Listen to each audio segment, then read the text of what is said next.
जय श्री कृष्ण चैतन्य प्रभु नित्यानंद, श्री अद्वैत गदाधार श्रीवासादि गौर भक्त वृंद। हरे कृष्णा। पिछले के एपिसोड में आप सबने सुना कि किस प्रकार मारीच ने भ्रमित करते हुए प्रभु श्री राम को अपनी तरफ बुलाया है। प्रभु श्री राम जब उसका शिकार करने के लिए निकले हैं तो देवी सीता को लक्ष्मण जी के सुपुर्द करके गए हैं और लक्ष्मण जी से आदेश दिए हैं कि चाहे कुछ भी हो जाए तुम देवी सीता को छोड़ करके यहां से मत हिलना। किंतु वह हिरण जो था वह तो साधारण था नहीं, वह तो मायावी असुर मारीच था जो छल द्वारा हिरण का रूप धारण करके वहां प्रस्तुत हुआ था। तो प्रभु श्री राम ने जब उसके ऊपर प्रहार किया है तो वह हिरण अपने मुख से जोर जोर से पुकारता है, हा सीता, हा सीता, हा लक्ष्मण, हा लक्ष्मण। यह स्वर जब देवी सीता के कान में पड़ती है तो देवी सीता विचलित सी हो जाती है और तुरंत आदेश देती है लक्ष्मण से कि जाओ और जाकर के अपने भाई की रक्षा करो। लक्ष्मण जी समझाते हैं देवी सीता को, कहते हैं कि आप हमारे भाई के पराक्रम को शायद नहीं जानते हैं भली भांति। तीनों लोक में कोई भी ऐसा नहीं है जो हमारे भाई प्रभु श्री राम को हरा सके, उनका सामना कर सके। यह जरूर कोई मायावी है। किंतु देवी सीता असमंजस में पड़ते हुए लक्ष्मण जी से क्रोधित स्वर में कहती हैं कि निश्चित ही तुम्हारे मन में मेरे प्रति लोभ पैदा हो गया है, तुम मुझे पाना चाहते हो, इसलिए तुम अपने भाई की रक्षा के लिए नहीं जाना चाह रहे हो। मुझे पता है कि भरत ने तुम्हें भेजा है हम सबके खबर लेने के लिए, किंतु यह तुम्हारा अभिप्राय कभी सफल नहीं होगा। इस तरह की कटु वचन जब कहती है देवी सीता तो लक्ष्मण जी को विवश होकर के प्रभु श्री राम के पीछे जाना पड़ता है। जैसे ही लक्ष्मण जी उस कुटिया को छोड़ करके निकलते हैं तभी वहां साधु का वेश धारण किए हुए रावण प्रस्तुत होता है और वह देवी सीता से कहता है, देवी सीता से रावण एक भिक्षार्थी सन्यासी के रूप में आकर के याचना करता है, भिक्षान देहि देवी, भिक्षान देहि। देवी सीता द्वार पर आए हुए सन्यासी को देख करके फल कंदमूल लेकर के उनके सामने प्रस्तुत होती है, जल द्वारा उनके पैर धुलवा करके तत्पश्चात उनको बैठने के लिए कहती है। तो रावण देवी सीता से पूछता है कि हे देवी, आप देखने में इतनी सुंदर हो, आपकी रूप इतनी सुंदर है कि उसके समक्ष तीनों लोक में कोई देवी भी नहीं होएगी, तो आप इस जघन्य वन में क्या कर रही हैं? क्योंकि यह वन तो नाना प्रकार के विकराल विकराल पशुओं से भरा हुआ है। देवी सीता मन में सोचती हैं कि अगर सन्यासी का बात का उत्तर ना दूं तो कहीं यह बुरा ना मान ले और हमें श्रापित ना कर ले अपना अपमान समझ करके। तो देवी सीता अपनी वृतांत बताती है, कारण बताती है वन में आने का कि किस प्रकार से कैकेयी ने दशरथ जी को दो वचन के बदले में प्रभु श्री राम का वन में आना और राज्य गद्दी पर भरत जी को बैठाना, तत्पश्चात अपनी भी परिचय बताती है कि वे जनक नंदिनी सीता हैं और उनके पति अयोध्या के राजा दशरथ के पुत्र हैं। रावण जब देवी सीता के मुख से यह बात सुनता है तभी देवी सीता कहती हैं कि मैंने तो अपना परिचय आपको बता दिया है विप्र, अब आप भी अपनी परिचय बताइए कि आप कौन से कुल से हैं, क्या गोत्र है आपका।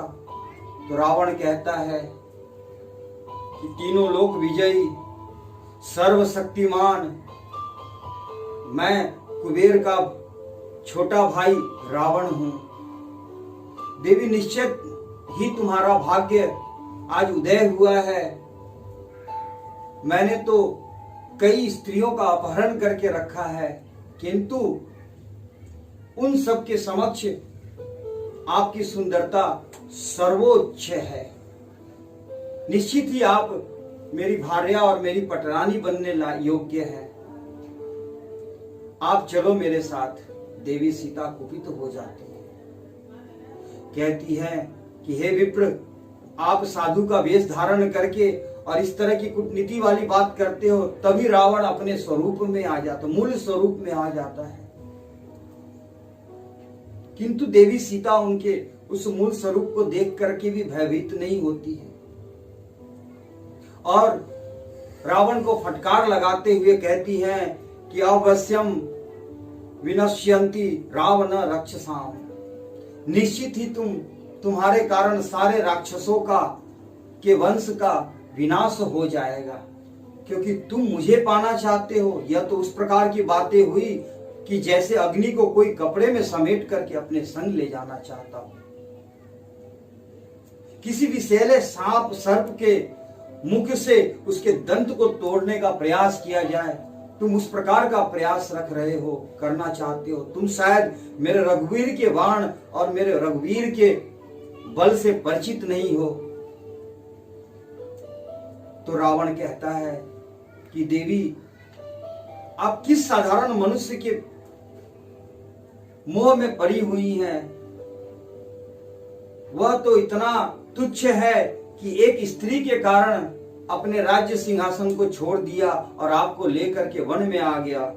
यह स्त्रियो वचनाद राज्यम विहाय सजुंज सम।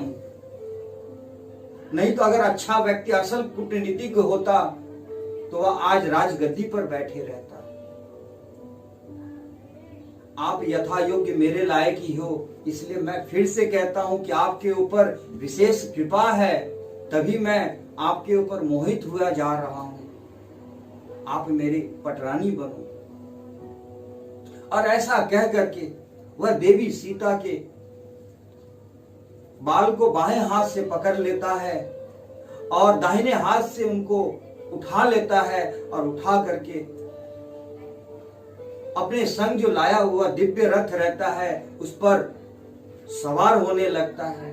तभी देवी सीता रक्षमाम करते हुए पुकारती है सबको, किंतु वहां कोई भी उनकी रक्षा के लिए नहीं आता है। तभी उनकी दृष्टि जटायु पर पड़ती है। तो जटायु से देवी सीता कहती हैं कि निश्चित ही यह छलिया रावण मेरा हरण कर रहा है। आप यह संदेश मेरे पति प्रभु श्री राम को बता देना। किंतु जटायु अवश्य ही वयोवृद्ध हैं, किंतु सदैव सत्य मार्ग के अनुगामी हैं और एक अबला स्त्री का अगर किसी भी पुरुष के समक्ष अनिहित हो तो वह पुरुष को उसकी रक्षा अवश्य करनी चाहिए। तो जटायु रावण को समझाते हैं, कहते हैं कि रावण, निश्चित ही तुम शायद नहीं जानते हो कि तुम किसकी पत्नी का हरण करना चाहते हो। वैसे ही शास्त्र में दूसरे की पत्नी का हरण करना महापाप है और जो इस तरह की कर्म करता है उसकी आयु क्षीण हो जाती है। और इनके पति तो तीनों लोक के स्वामी प्रभु श्री राम हैं और तुम उनकी पत्नी का, उनकी भार्या का हरण कर रहे हो। इससे तुम्हारा पूरे कुल का विनाश हो जाएगा। देखिए, संकट की घड़ी में किसी ना किसी रूप से हमें सूचना मिलते रहती है अनहित का, किंतु अगर हम उस आहट को, उस सूचना को नहीं समझते हैं तो निश्चित ही गहरे खाई में गिर जाते हैं। तो रावण की भी इस समय कुमति हो गई है, वह बिल्कुल समझने को तैयार नहीं है। जटायु कहते हैं कि निश्चित ही मैं बूढ़ा हो गया हूं, वृद्ध हो गया हूं, क्योंकि उस समय जटायु जी की आयु 60,000 वर्ष की रहती है। फिर भी वे अपनी हिम्मत नहीं हारते और कहते हैं कि रावण मेरे जीते जी तुम देवी सीता का हरण नहीं कर सकते। और वे अपने पूरे वेग के साथ रावण से युद्ध करने के लिए तत्पर हो जाते हैं। रावण भी जटायु के समक्ष दौड़ते हुए क्रोधवश प्रहार करने के लिए आता है। तभी जटायु और रावण के बीच भयंकर युद्ध होती है। रावण अपने सारे अस्त्र शस्त्र का प्रयोग करता है, जिसके कारण जटायु जी धराशायी हो जाते हैं, फिर भी अपने हिम्मत को नहीं हारते हैं। वे लगातार युद्ध कर सामना करते रहते हैं रावण का।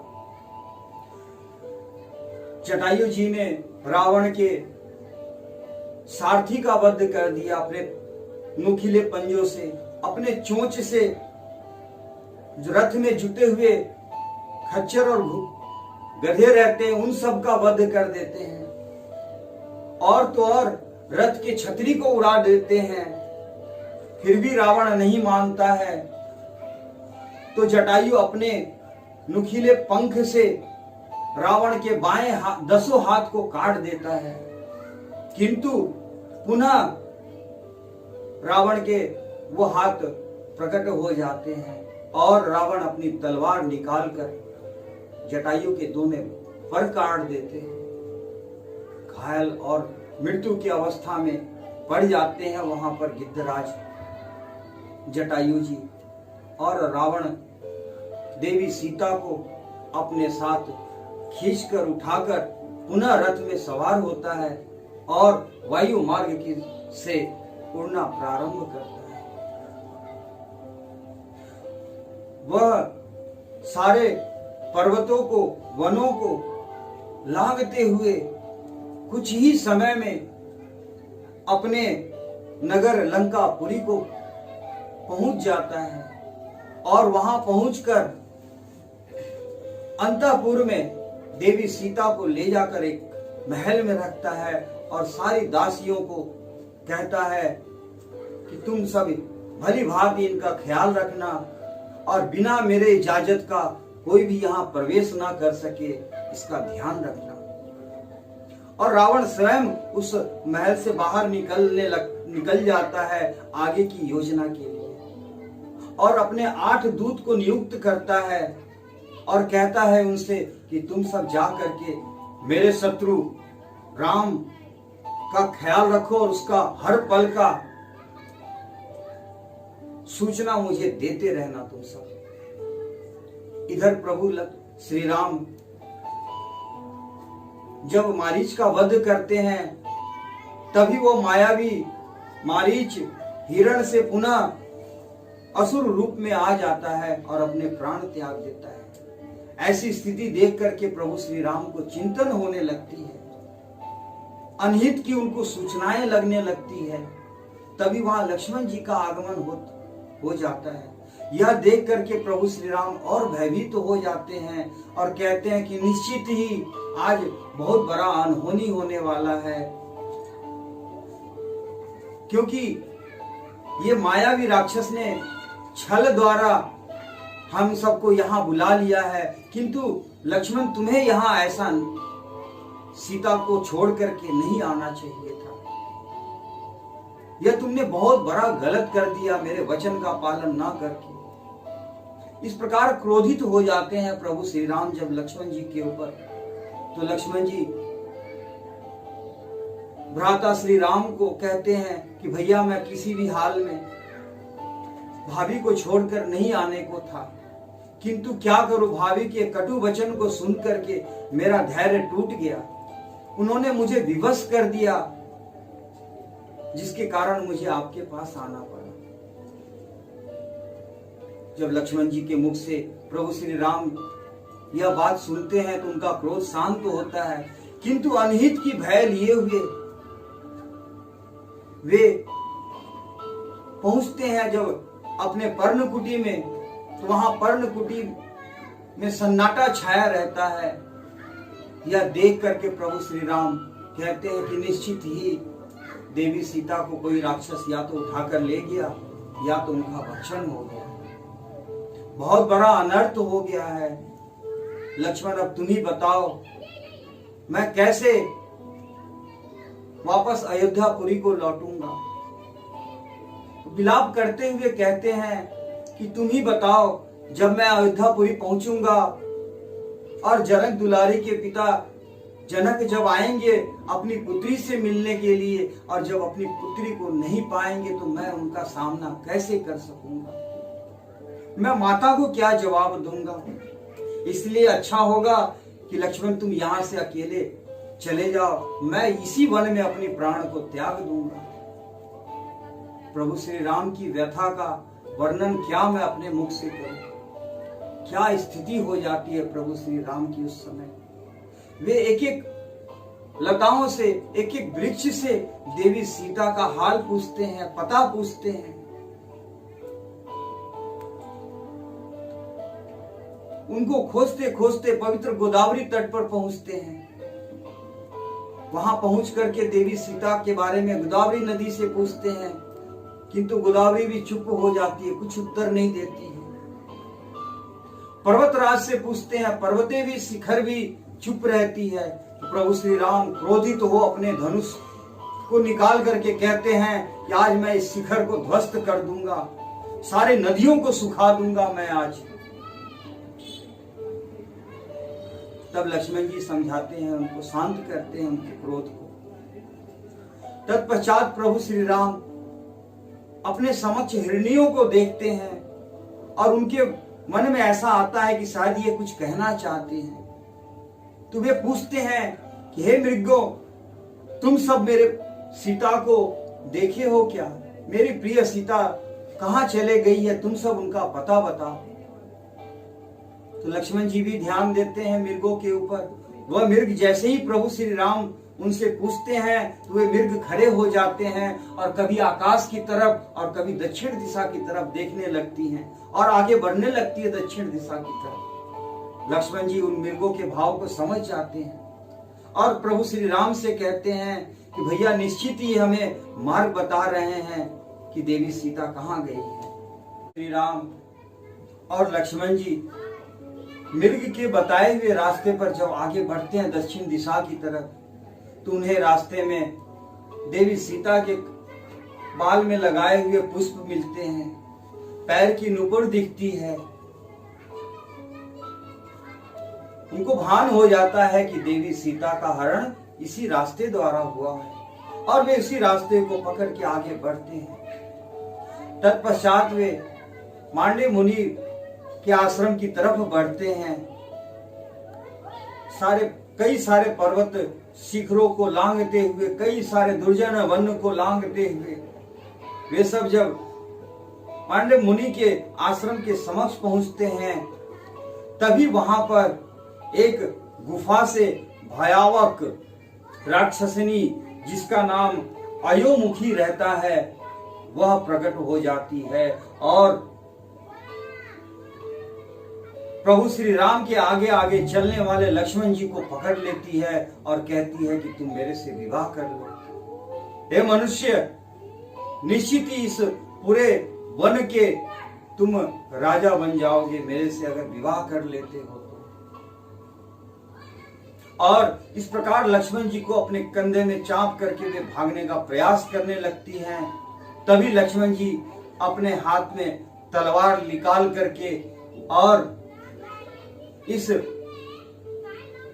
अयोमुखी असुरी का नाक और कान काट देते हैं। तो प्रथम तो प्रभु श्री राम के आदेश पर सुपनखा का नाक और कान काटा है लक्ष्मण जी ने, और यहाँ पर अयोमुखी असुरी का भी नाक और कान काट दिए हैं। तत्पश्चात उसे धराशायी करके वे आगे बढ़ते हैं। जब वे उस वन को पार करके दक्षिण दिशा की तरफ और आगे बढ़ते हैं, तभी वहां पर एक अजीबो गरीब असुर प्रकट हो जाता है। वह देखने में इतना भयावह रहता है कि उसके सिर और पैर नहीं रहते हैं, सिर्फ 2 लंबी भुजाएं रहती है, उसके पेट में ही मुख रहता है और छाती में एक ही आंख रहती है।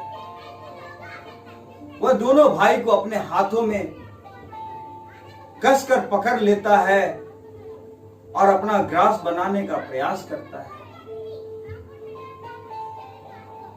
लक्ष्मण जी वहां पर अपने आप को असमंजस और विवश पाता हुआ देख करके प्रभु श्री राम से कहते हैं कि भैया आप मुझे इसका ग्रास बन जाने दो और आप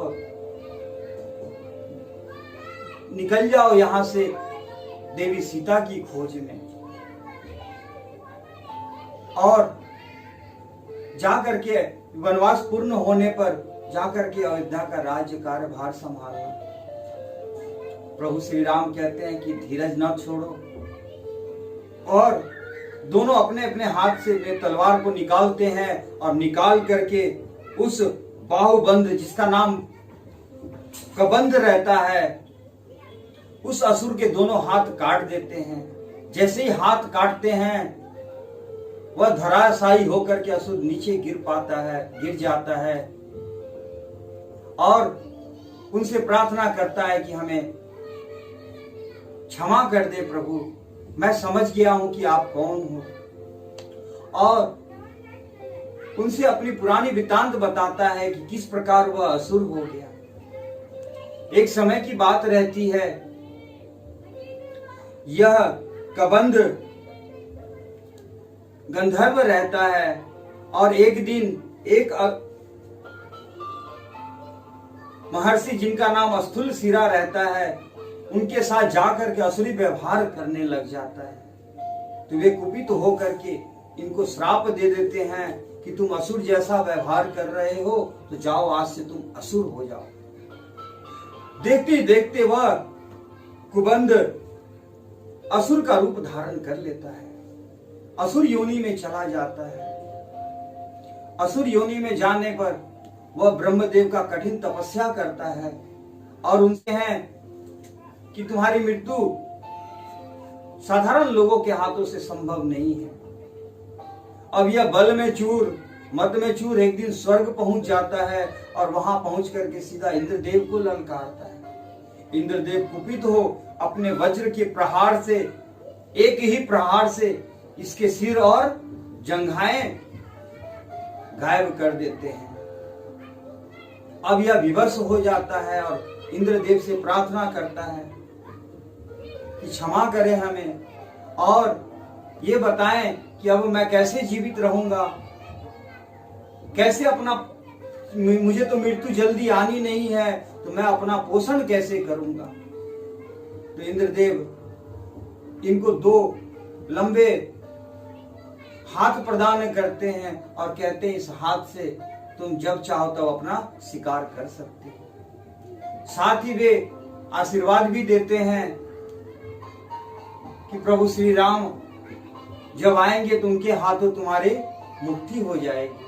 तो आज वो समय आ गया प्रभु, और आपके हाथों मेरी मुक्ति हो गई। और वह कबंध देखते ही देखते सुंदर वहां विमान आ जाती है, उस पर वह आरूढ़ हो जाता है। जाते जाते प्रभु श्री राम को सलाह दे के जाता है कि आप अपनी पत्नी को खोज रहे हो, आपकी सहायता के लिए आप सुग्रीव जी को अपने साथ मिला लेना, क्योंकि उनकी भी स्थिति आपके जैसी ही है। उसके भाई ने छल द्वारा उसके राज्य को छीन लिया है और उसकी भार्या को भी कैद कर लिया है, तो निश्चित ही वे आपका सहायता करेंगे। और सुग्रीव जी इस वन के एक एक कोने से परिचित हैं, इसलिए निश्चित ही आपका सहयोगी बनेंगे वो। और इधर देवी सीता जब रावण हर के लेके जाते रहता है, तो उस समय वे पीतांबर साड़ी यानी पीला रेशमी साड़ी पहने रहती है। तो विमान पर से ही अपने चुनरी निकाल करके और अपने सारे जेवर को उस चुनरी में बांध देती हैं और पर्वत शिखा पर 5 बंदर बैठे रहते हैं, उनके मध्य में वो गिरा देती है।